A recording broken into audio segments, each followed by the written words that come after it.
Good morning, students. This is class 8th Geo, chapter 6 Human Resources, and today is going to be our third class on this chapter. Bharat विश्व का दूसरा सबसे बड़ी जनसंख्या वाला देश है चाइना के बाद। यहाँ की जनसंख्या 125 करोड़ है, यानी 100 करोड़ से ज़्यादा।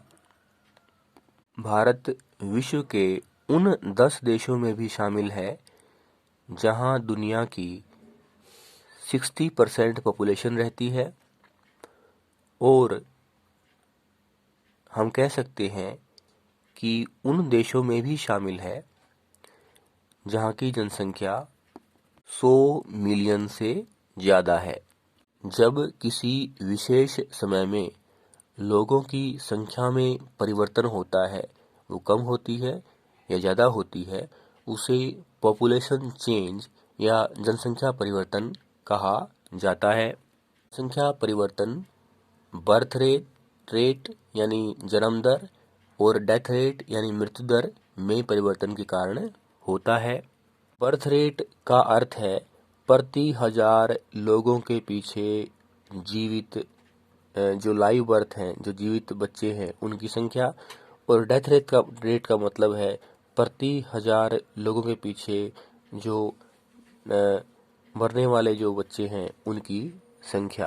डेथ रेट और बर्थ रेट का जो अंतर है, या वो डेथ रेट ज़्यादा हो या बर्थ रेट ज़्यादा हो, दोनों ही तरीके से इसे नेचुरल ग्रोथ रेट कहा जाता है। अगर बर्थ रेट ज़्यादा होगी और डेथ रेट कम होगी तो जनसंख्या बढ़ेगी, और अगर डेथ रेट ज़्यादा होगी और बर्थ रेट कम होगी तो जनसंख्या कम होगी। हम देखते हैं कि मानव इतिहास में, ह्यूमन हिस्ट्री में 1800 ईस्वी तक जनसंख्या बहुत धीरे धीरे बढ़ी, लेकिन लगातार बढ़ी। भारी मात्रा में जो बर्थ रेट है वो बढ़ी, लेकिन डेथ रेट भी ज़्यादा थी। कि स्वास्थ्य संबंधी सेवाएं नहीं थी और भोजन भी लोगों को पर्याप्त मात्रा में उपलब्ध नहीं था। 1820 के बाद जो विश्व की जनसंख्या है वो 1 मिलियन तक पहुंच गई, और उसके 150 साल बाद यानी 1970 में ये जनसंख्या 3 गुना हो गई, यानी 3 बिलियन, 3 बिलियन। और इतनी अधिक मात्रा में जनसंख्या की वृद्धि को पॉपुलेशन एक्सप्लोजन यानी जनसंख्या विस्फोट का नाम दिया गया।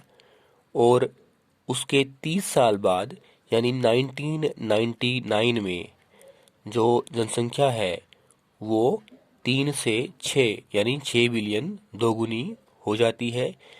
इसका कारण स्पष्ट है कि जो भोजन संबंधी ज़रूरत है लोगों की वो पूरी हुई, स्वास्थ्य संबंधी आवश्यकता पूरी हुई, डेथ रेट कम हुई, जबकि बर्थ रेट ज्यों की त्यों बनी रही। एक अनुमान के अनुसार विश्व की जनसंख्या 2025 में 8,525 मिलियन होने की आशंका है। किसी स्थान की जनसंख्या में परिवर्तन होने का एक और कारण भी है, जिसे माइग्रेशन यानी प्रवास कहा जाता है। माइग्रेशन क्षेत्रीय भी होता है और इंटरनेशनल माइग्रेशन भी होता है। ये 2 तरह का होता है। जब लोग एक देश को छोड़कर दूसरे देश में जाते हैं या एक क्षेत्र को छोड़कर दूसरे क्षेत्र में जाते हैं, जिस क्षेत्र को वो लोग छोड़ते हैं उसे उनको वहाँ एमिग्रेंट कहा जाता है। जिस क्षेत्र या देश में वो जाते हैं तो वहाँ के लोग उन नए लोगों को इमिग्रेंट कहते हैं। सामान्यतः लोग गांव से शहरों की ओर माइग्रेट करते हैं, प्रवास करते हैं। कारण रोजगार, शिक्षा, स्वास्थ्य संबंधी सेवाएं। से ही अंतर्राष्ट्रीय स्तर पर भी माइग्रेशन होता है। सामान्यतः विकासशील देशों से या जो कम विकसित देश हैं, लेस डेवलप्ड कंट्रीज हैं, उनसे लोग डेवलप्ड कंट्रीज की ओर प्रवास करते हैं। उदाहरण के लिए United states of America USA, जो नॉर्थ अमेरिका कॉन्टिनेंट में है, और ऑस्ट्रेलिया जो खुद एक कॉन्टिनेंट है, वहाँ पर जनसंख्या में वृद्धि इसीलिए हुई है क्योंकि वहाँ पर जो इमिग्रेशन है वो ज़्यादा है। कम विकसित देशों से लोग वहाँ जाते हैं रोजगार की तलाश में।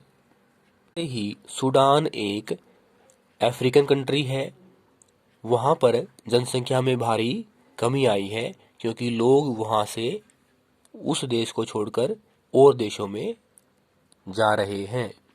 हमारा लक्ष्य पॉपुलेशन में बैलेंस बनाना है, बैलेंस ऑफ पॉपुलेशन यानी जनसंख्या संतुलन। कुछ देशों में जनसंख्या तेजी से बढ़ रही है, जैसे केन्या में। कुछ देशों में ये स्थिर है, जैसे यूनाइटेड किंगडम, ब्रिटेन। लेकिन हर देश की अपनी एक जनसंख्या संरचना है, पॉपुलेशन कंपोजिशन है, जिसके बारे में हम अगली क्लास में बात करेंगे। थैंक्स।